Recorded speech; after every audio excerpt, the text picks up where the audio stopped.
नमस्कार, जय हिंद प्यारे साथियों। मैं पारस सर भविष्य के सभी शिक्षक शिक्षिकाओं का स्वागत करता हूं। प्यारे साथियों, आज मैं पर्यावरण अध्ययन के ऑन टॉप 25 क्वेश्चनों को लेकर आया हूं जो कि एग्जाम में बार बार पूछे जाते हैं। इसलिए आप सभी से रिक्वेस्ट है, आप लोग वीडियो कंप्लीट देखना और आप 25 में से कितने प्रश्नों के सही जवाब दे पाते हैं वो भी आप हमें कमेंट करके अवश्य बताना। तो चलिए भाई, बिना समय गवाए हम शुरू करते हैं प्रश्न क्रमांक 1 से। देखते हैं क्या कहा गया है। यहां पर भाई बोला गया है, निम्न में से कौन सा आंदोलन जैविक खेती एवं जैव विविधता के संरक्षण हेतु चलाया गया। ऑप्शन है अप्पिको आंदोलन, बलिया पाल आंदोलन, नवधान्य आंदोलन या फिर चिपको आंदोलन। तो मेरे भाई यहां पर जो करेक्ट आंसर है वो जाएगा हमारा ऑप्शन सी के साथ। ध्यान रखिए, वर्ष 1987 में वंदना सभा के द्वारा जैविक खेती एवं जैव विविधता के संरक्षण हेतु यह आंदोलन चलाया गया था। ओके, इसके बाद प्रश्न क्रमांक 2 पर आते हैं। ग्रीन पीस क्या है? एक पर्यावरण योजना है, जल योजना, भूमि योजना या फिर उपरोक्त सभी। तो मेरे भाई जो ग्रीन पीस है यह एक पर्यावरण योजना है, इसलिए यहां पर जो हमारा करेक्ट आंसर है वो जाएगा ऑप्शन ए के साथ। प्रश्न क्रमांक 3 पर आते हैं और आप सभी से भाई रिक्वेस्ट है, वीडियो पसंद आए वीडियो को लाइक और शेयर करें और चैनल को जरूर सब्सक्राइब करें। यहां पर कहा गया है, वह एकमात्र पक्षी कौन सा है जो पीछे की ओर उड़ता है? गुंजन पक्षी, केकड़ पक्षी, शुतुरमुर्ग या फिर डोडो पक्षी। तो यहां पर जो करेक्ट आंसर है वो जाएगा हमारा गुंजन पक्षी, जिसे हमिंग बर्ड भी कहा जाता है। यह एकमात्र ऐसा पक्षी है जो पीछे की ओर उड़ता है। ठीक है, चलिए भाई प्रश्न क्रमांक 4 पर आते हैं और आप सभी लोग भी सारे प्रश्नों के आंसर या तो कमेंट करते जाएं या कॉपी में नोट करते जाएं। ठीक है, किसी प्रजाति को विलुप्त मात्रा कहा जा सकता है जब वह अपने प्राकृतिक आवास में नहीं देखी गई है? 14 वर्ष से, 25 वर्ष से, 50 वर्ष से या फिर 40 वर्ष से। तो मेरे भाई ऐसी प्रजाति जो अपने प्राकृतिक आवास में 50 वर्ष से नहीं देखी गई है उसे कहा जाएगा विलुप्त मात्रा। ओके, चलिए भाई प्रश्न क्रमांक 5 पर आते हैं। यहां पर कहा गया है, वायुमंडल को क्षोभमंडल, समताप मंडल आदि परतों में विभाजित करने का मुख्य आधार क्या है? भैया हम सभी को पता है वायुमंडल को बांटा गया है ना परतों में, तो बताना है किसके आधार पर इसे बांटा गया है? तापमान के आधार पर, वायु दाब के आधार पर, संघटन के आधार पर या फिर घनत्व के आधार पर। तो यहां पर करेक्ट आंसर हमारा जाएगा तापमान के आधार पर बांटा गया है। ओके, प्रश्न क्रमांक 6 पर आते हैं। यहां पर कहा गया है, सल्फर डाइऑक्साइड का प्रदूषण निम्नलिखित में से किसके अत्यधिक वृद्धि होने का सूचक है? बताइए। शैवाल, लाइकेंस, ब्रायोफाइटा या फिर प्रोटोजुआ। तो भाई हम सभी जानते हैं जो लाइकेन है भैया यह वायु प्रदूषक के अच्छे सूचक होते हैं और जो सल्फर डाइऑक्साइड का प्रदूषण है भैया यह इनके अधिक होने का सूचक होता है। ठीक है, लाइकेंस में अधिक वृद्धि क्या दर्शाता है? सल्फर डाइऑक्साइड का प्रदूषण। तो यहां पर हमारा करेक्ट आंसर जाएगा ऑप्शन बी के साथ। ठीक है, चलिए भैया प्रश्न क्रमांक 7 पर आते हैं। अब इस प्रश्न को भाई ध्यान से समझना क्योंकि छात्र इसमें भाई बहुत गलती करते हैं। यहां पर कहा गया है, पारिस्थितिकी शब्द को परिभाषित करने वाले पर्यावरणविद हैं। ध्यान रखिए यहां पर केवल बात हुई है पारिस्थितिकी की। तो यहां पर जो करेक्ट आंसर है वो जाएगा हमारा ऑप्शन सी के साथ, अर्नेस्ट हैकल। लेकिन यदि इसमें हम तंत्र को भी ऐड कर देते तो फिर वहां पर आपका आंसर होता ए.जी. टांसले। तो ये कॉन्सेप्ट आपको ध्यान रखना है। ठीक है, चलिए भाई प्रश्न क्रमांक 8 पर आते हैं। सामान्य रूप से आहार श्रृंखला में कितनी कड़ियां होती हैं? 2, 3, 4 या फिर 5। तो ध्यान रखिए भाई, सामान्य रूप से यहाँ पर आहार श्रृंखला में जो कड़ियों की बात है तो वो है 4। कितनी होती हैं? 4 कड़ियां होती हैं। राइट आंसर ऑप्शन सी के साथ चला जाएगा। और जिन साथियों को भाई अन्य सब्जेक्ट के प्रैक्टिस सेट देखना है, सारे सब्जेक्ट के भाई प्रैक्टिस सेट आपको प्लेलिस्ट में मिल जाएंगे। यहां पर भाई कहा गया है मगरमच्छ प्रजनन एवं संरक्षण परियोजना किस वर्ष शुरू की गई? 1972, 1970, 1975 या फिर 1980। तो मेरे भाई यहां पर जो हमारा करेक्ट आंसर है वो जाएगा ऑप्शन सी के साथ। 1975 में यह शुरू की गई थी। ठीक है, घड़ियाल की गिरती हुई संख्या को देखते हुए वर्ष 1975 में भारत सरकार ने संयुक्त राष्ट्र विकास कार्यक्रम की सहायता से ओडिशा से स्टार्ट किया था। ओके, चलिए भाई प्रश्न क्रमांक 10 पर आते हैं। हरे पौधे होते हैं, जरा सोच समझकर भैया आंसर देना। हरे पौधे आंसर होते हैं तो बहुत सारे साथी बोलते हैं भैया हरे पौधे शाकाहारी होते हैं। मेरे भाई एक गलत है। हरे पौधे कैसे होते हैं भैया? हरे पौधे होते हैं भैया स्वपोषक होते हैं ना। स्वपोषक कैसे होते हैं? जो अपना भोजन स्वयं बनाते हैं उन्हें कहा जाता है स्वपोषी। भैया हरे पौधे क्या करते हैं? प्रकाश संश्लेषण में अपना भोजन स्वयं बनाते हैं, अर्थात हरे पौधे स्वपोषक होते हैं। ठीक है, चलिए भाई प्रश्न क्रमांक 11 पर आते हैं। और देखिए भाई, जो भी आपका स्कोर रहता है वो आप हमें कमेंट अवश्य करना, लेकिन ऐसा मत करना। मैंने एक वीडियो में बोला था कि इसमें हम टॉप 30 क्वेश्चन पढ़ने वाले हैं, लेकिन उसमें मैंने मात्र 27 क्वेश्चन ही पढ़ाए थे।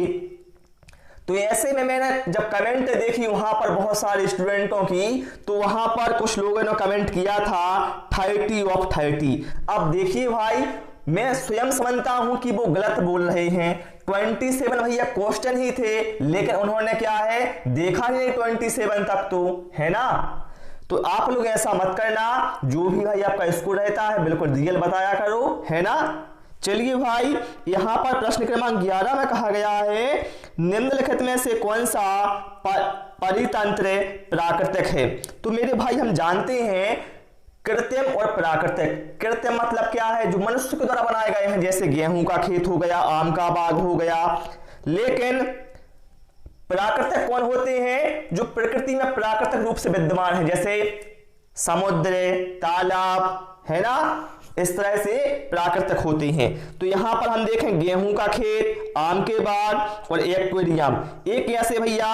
ये तीनों कैसे हैं? कृत्रिम। ठीक है, ये तीनों कैसे हैं? कृत्रिम। लेकिन जो घास का स्थल है भाई मेरे, ये होगा प्राकृतिक परितंत्र। राइट आंसर यहां पर हमारा जाएगा ऑप्शन सी के साथ। ठीक है, चलिए भैया प्रश्न क्रमांक 12 पर आते हैं। बहुत ही शानदार क्वेश्चन भाई आ गया है। ओडिशा का भितरकनिका राष्ट्रीय उद्यान किसके लिए प्रसिद्ध है? बहुत ही ट्रेंड में है तब ये क्वेश्चन। मगरमच्छ संरक्षण हेतु, बाघ संरक्षण हेतु, हाथी संरक्षण हेतु या फिर गिद्ध संरक्षण हेतु? तो जो ओडिशा में भैया भितरकनिका राष्ट्रीय उद्यान है, यह मगरमच्छ संरक्षण हेतु प्रसिद्ध है। देखिए आपसे एग्जाम में पूछा जा सकता है कि भितरकनिका राष्ट्रीय उद्यान कहां पर है, तो भाई मेरे ये भी ध्यान रखना ओडिशा में है। ओके, चलिए भैया प्रश्न क्रमांक 13 पर आते हैं। पर्यावरण का जैविक कारक है मृदा, वनस्पति, वायु या फिर तापमान। जैविक कारक क्या होते हैं? जिनमें जीवन होता है ना, मतलब जो घटते बढ़ते हैं, सभी क्रियाएं करते हैं। जैसे भैया हमारे पेड़ पौधे हैं जिन्हें हम वनस्पति भी कहते हैं, ये जैविक कारक के अंतर्गत आएगा। ओके, जो मृदा है, वायु और तापमान है, ये भैया अजैविक कारक होंगे। ओके, चलिए भैया इसके बाद आते हैं प्रश्न क्रमांक 14 पर। पर्णहरित में कौन सा रासायनिक तत्व उपलब्ध रहता है? पर्णहरित अर्थात जिसे कहा जाता है क्लोरोफिल, ठीक है, हरित लवक, ये इसके नाम होते हैं। तो मेरे भाई इसमें क्या होता है? इसमें होता है मैग्नीशियम। ऑप्शन सी यहां पर हमारा जाएगा करेक्ट आंसर। ओके, चलिए प्रश्न क्रमांक 15 पर आते हैं।